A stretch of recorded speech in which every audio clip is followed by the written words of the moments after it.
fuck my lord. You might fuck my lord. You might call my lord. Love gon' set me up. Bitch gon' set me up. Halo guys, ketemu lagi di channel NDW Lovers. Bocoran Boruto chapter 64 pada akhirnya muncul juga. Kita akhirnya mengetahui jika judul Boruto chapter 64 adalah Control. Bagi teman-teman yang tidak masalah dengan spoiler, silahkan dilanjut. Tapi bagi yang tidak mau kena spoiler, silahkan di skip saja. Nah, kali ini kita akan bahas bocoran Boruto manga chapter 64. Tapi sebelum lanjut, jangan lupa untuk klik tombol subscribe bagi yang belum subscribe, dan klik tombol like serta share video ini di semua sosmed teman-teman. Dan bagi teman-teman pecinta Marvel, jangan lupa juga untuk subscribe channel Marvel Mania yang linknya ada di kanan atas video ini ya. Let's check it out.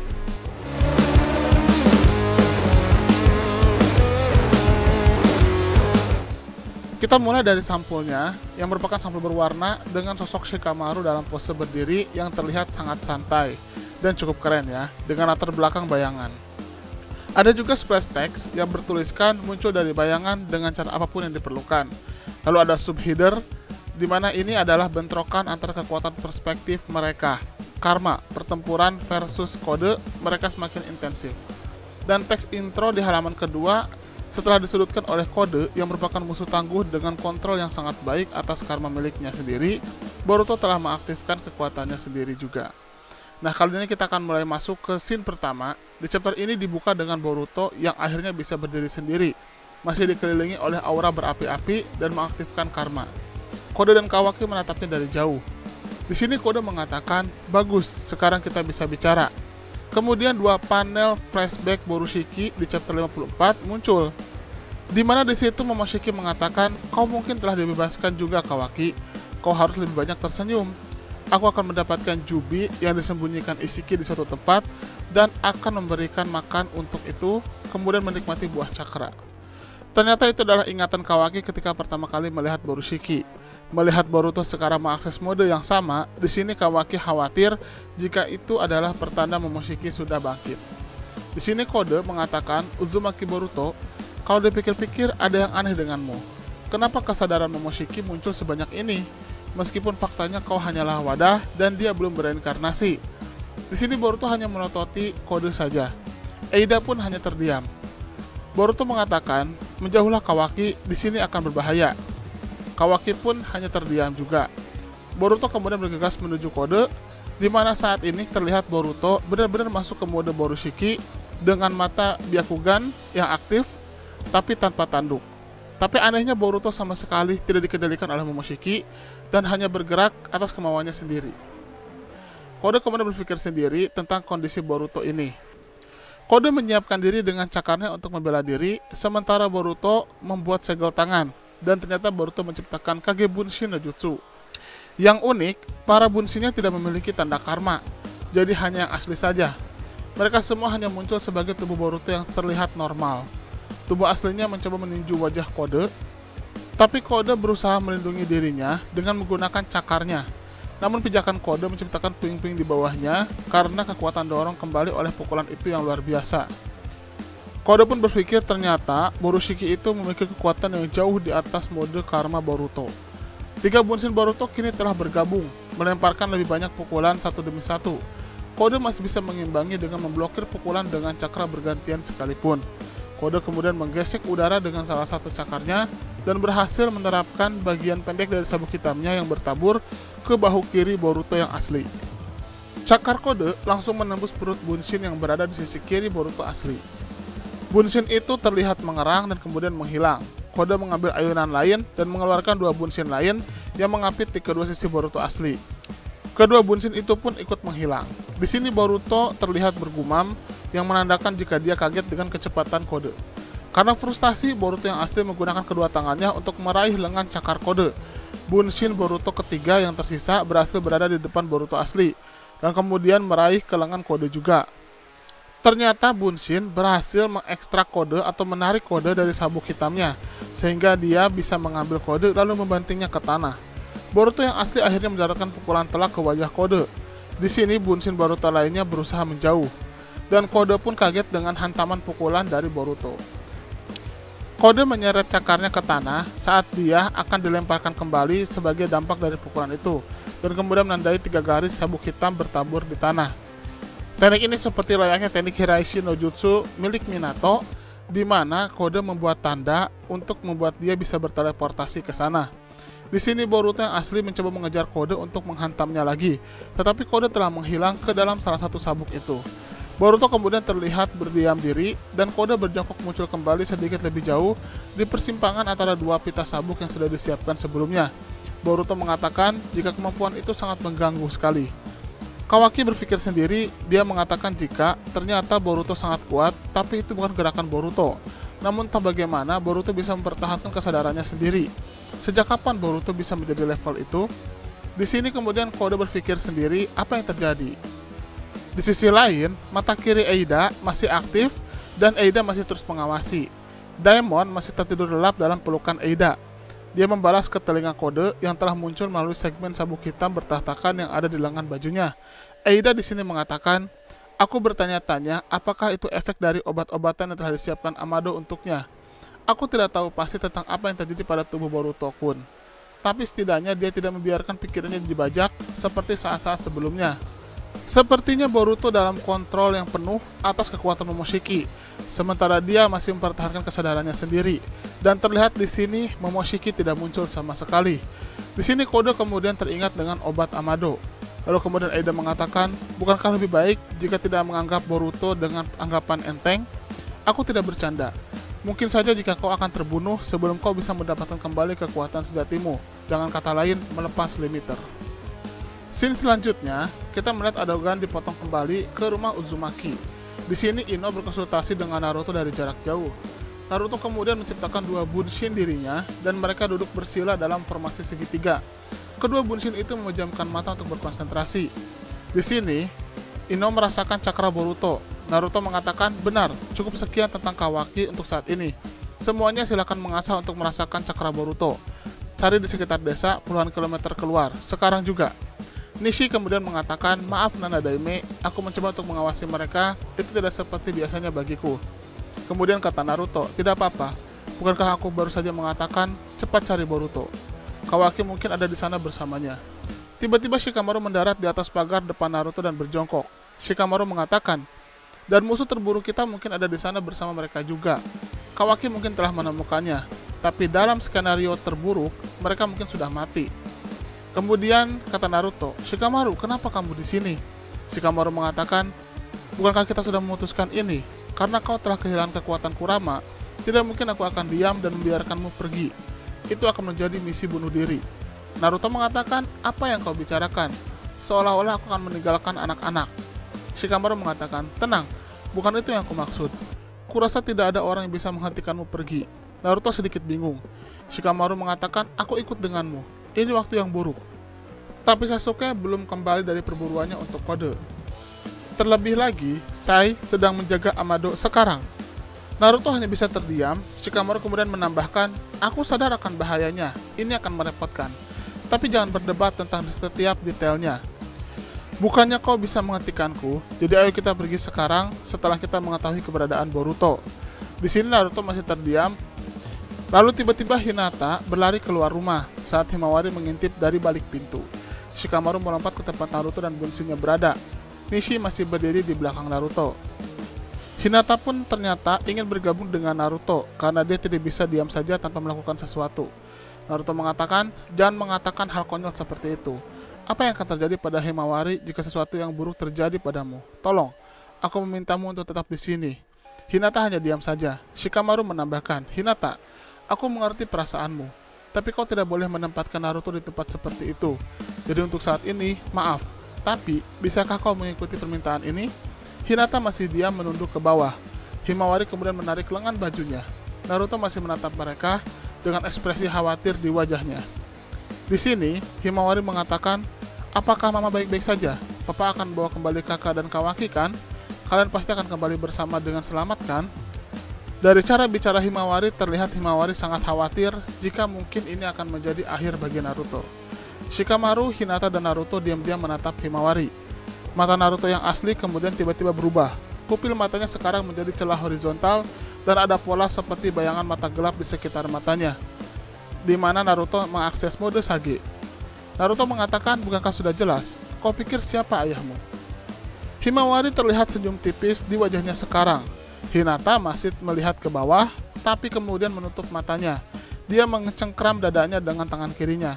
Hinata kemudian mengatakan, Naruto, Boruto, Kawaki, setiap orang, tolong, tetaplah aman. Scene selanjutnya, kembali ke Boruto dengan kode. Boruto melirik sabuk di tanah yang terbentuk dari cara kode berteleportasi. Kemudian dia berusaha mengangkat dan mengarahkan telapak tangannya yang diaktifkan karma ke sabuk hitam bertabur. Tapi ternyata tidak ada yang terjadi. Di sini Boruto berpikir, sepertinya aku tidak bisa menyerap itu. Apakah itu karena sabuknya tidak terbuat dari cakra? Kawaki mengatakan, namun, sebagian besar bentuk sabuk itu adalah cakra yang berwujud. Tapi itu adalah produk yang telah dibentuk dengan mencampurnya dengan besi. Itu ada dalam kandungan darahnya. Jadi dengan kata lain, jika kau secara kasar memisahkan sabuknya, mereka akan menjadi zat. Itu sebabnya kau tidak bisa menyerapnya dengan karma. Jadi kau harus berhati-hati. Maksudku, apa yang terjadi dalam situasi ini? Kemana si Momoshiki itu pergi dan apa statusnya? Boruto mengatakan, aku tidak tahu. Mungkin ini efek dari obat. Tapi bagaimanapun juga, ini pertama kalinya aku mengalami ini. Dengan kata lain, ini pertama kalinya Boruto bisa menggunakan mode Borushiki tanpa dikendalikan oleh Momoshiki. Kawaki mengatakan, dengar, tidak ada alasan untuk bergantung pada sesuatu yang tidak kau mengerti. Kau bisa tiba-tiba mengamuk lagi, oke? Boruto mengatakan, aku akan memikirkannya nanti. Tapi untuk saat ini, selama kita mengalahkan orang yang berdiri tepat di depan kita bisa menyelesaikan semuanya sekali dan untuk selamanya. Kode kemudian berbicara dan mengatakan, jadi sepertinya itu adalah efek dari obat yang kau dapatkan dari Amado. Namun Momoshiki belum menghilang. Mulai sekarang dan selamanya, kau akan menjadi Otsutsuki. Boruto berpikir dalam dirinya sendiri, orang ini bagaimana dia tahu tentang obat itu? Kode mengatakan, lagi pula itu tidak penting bagiku. Apakah kau Borushiki, Boruto, atau Momoshiki? Selama kau akan diberi makan oleh Jubi, sehingga aku bisa mengolah pohon Shinju dengan baik, tapi sepertinya aku tidak akan khawatir tentang itu juga. Seharusnya tidak ada masalah tentang kualitasmu, karena kau akan menjadi pengorbanan dengan kualitas paling premium. Mungkin ini karena gen Uzumaki dalam tubuh Boruto menciptakan Otsutsuki dengan kualitas terbaik. Boruto mengatakan, maaf, tapi tidak mungkin aku membiarkanmu melakukan itu. Aku tidak harus terus mengatakan ini padamu berulang-ulang kan? Kode mengatakan, hanya masalah waktu sebelum kau selesai dengan transformasi Otsutsuki yang lengkap dan sempurna. Dan saat itulah kau akan mencapai kualitas puncak sebagai pengorbanan paling premium. Kode kemudian menghilang ke salah satu segmen sabuk hitam bertabur, dan dia segera muncul kembali di belakang Boruto dan Kawaki. Kali ini terlihat Kode mencekik Kawaki dari belakang.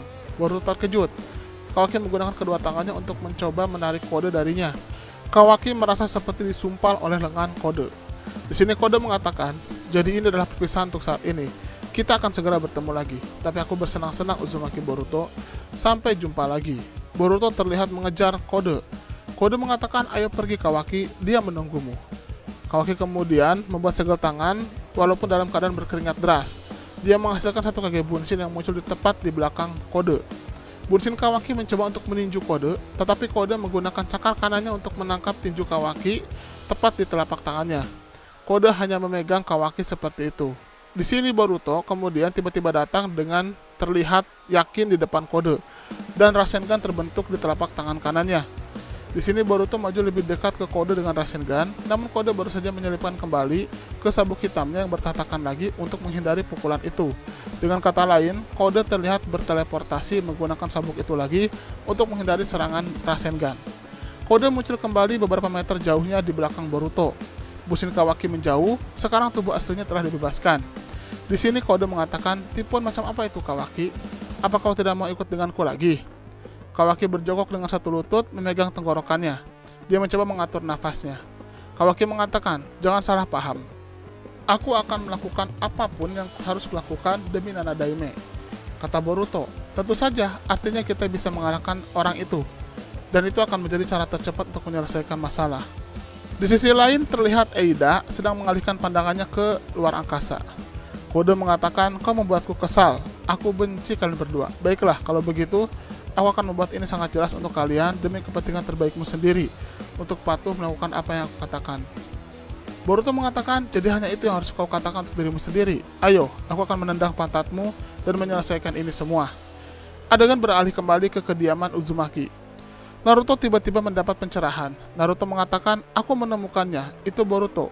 Dia berada sekitar 40 km ke arah barat laut dan ada orang lain bersamanya. Aku tidak mengenali cakra yang bersamanya. Shikamaru mengatakan mungkin itu kode. Ino, apa kau dengar itu? Kami tahu keberadaan Boruto. Kami akan segera menuju ke lokasinya. Musuh adalah musuh yang sulit ditangkap dan bisa muncul di mana saja kapan saja. Pertahankan status siaga darurat di seluruh desa.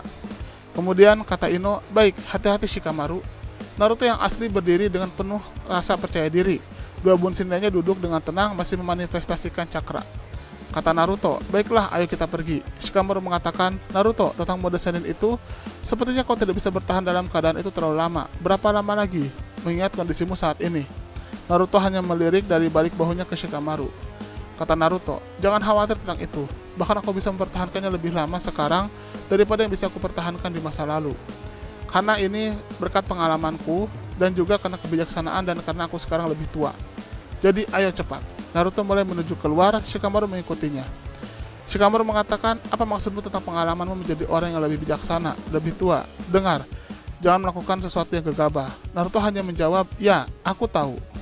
Shin kembali ke Boruto dan Kode yang terlihat sedang bertarung dengan taijutsu. Kode menggesek dengan cakarnya ke Boruto, tapi Boruto berhasil merunduk dan menghindarinya. Boruto kemudian menanduk Kode tepat di bawah dagunya. Boruto mengikutinya dengan tendangan cepat ke perut Kode, yang membuat Kode terbang mundur. Pukulan itu terjadi dengan mudah menyelaraskan Kode dengan segmen sabuk hitam bertahtakan yang menempel di pohon tersebut. Kode kemudian menghilang langsung ke sabuk dan ada di pohon itu. Dia segera muncul kembali di satu lagi yang terletak tepat di belakang Boruto. Kode tampaknya telah mendaratkan pukulan di Boruto dengan gesekan cakar berikutnya. Kode kemudian menerjang Boruto dari belakang lagi, tepat saat Boruto sedang menyiapkan segel tangan. Kode tampaknya sedikit bergetar dan mulai panik, sesuatu berputar-putar di sekitar dadanya pada jarak dekat. Ternyata, Kode terkena oleh Vanishing Rasengan dari Boruto. Boruto berhasil mendarat dengan selamat agak jauh dari Kode. Kode menyeret cakar kirinya ke tanah dan dia berhasil membuat segel Hiraishin untuk segera menghilang kembali. Di situ Boruto terlihat terkejut. Di sini Kawaki mengatakan, ternyata dia melewati sabuknya untuk menghindari Rasengan. Di sini Kode mengatakan, ternyata itu adalah Rasengan penghilangmu. Aku harus mulai berhati-hati dengan jutsu itu. Boruto mengatakan, kalau saja bisa mendekat sedikit saja, aku bisa mengenainya lagi. Di sini Eida mengatakan, itu berbahaya bukan? Kau orang bodoh, Kode, apa yang kau lakukan? Diamond masih terlihat tertidur lelap melalui semua ini, dengan mulutnya tidak terbuka lebar. Boruto mengatakan, jadi trik murahan tidak akan berhasil. Kalau begitu aku harus langsung mengirimmu terbang. Tiba-tiba Boruto jatuh berlutut. Kawaki kaget dan Boruto sendiri sepertinya bingung. Kode dan Eida terus mengamati tanpa mengucapkan sepatah kata pun. Boruto mengepalkan tangan kirinya dan mulai meraih dadanya. Lengan kanannya sekarang di tanah dan seolah-olah dia menggelepar. Di sini Boruto terlihat berkeringat. Boruto kemudian ambruk ke sisi kanannya. Tangan kirinya masih mencengkeram bajunya dan dadanya. Telapak tangan kanannya setengah terbuka. Terlihat Boruto seperti sedang sekarat. Boruto terus berjuang untuk membuat kata-kata. Matanya terbuka lebar dan mulutnya menganga, seolah berjuang untuk bernafas. Dia terus memegangi dadanya dan semakin mengernyitkan ke mejanya. Sisi kanan wajahnya tidak terlihat lagi, karena dia telah berguling ke samping. Dari sini kita bisa melihat bahwa efek mode Borushiki ternyata memberikan efek buruk bagi Boruto. Dan terlihat seolah-olah Boruto terkena serangan jantung atau stroke. Bisa jadi ini akan jadi suatu masalah besar dan keuntungan bagi Kode untuk bisa mengambil Boruto dan juga Kawaki jika Naruto dan Shikamaru tidak keburu datang. Dalam pertempuran di antara orang-orang yang memiliki karma, kedua pesaing itu ternyata seimbang. Tapi di tengah-tengah perjuangan mereka, fenomena aneh terjadi dalam tubuh Boruto secara tiba-tiba. Dan chapter pun berakhir, dilanjutkan dengan chapter 65 yang akan tayang sebulan kemudian. Nah itulah teman-teman, spoiler Boruto chapter 64. Bagaimana menurut teman-teman? Silahkan berikan komentarnya di kolom komentar. Terima kasih.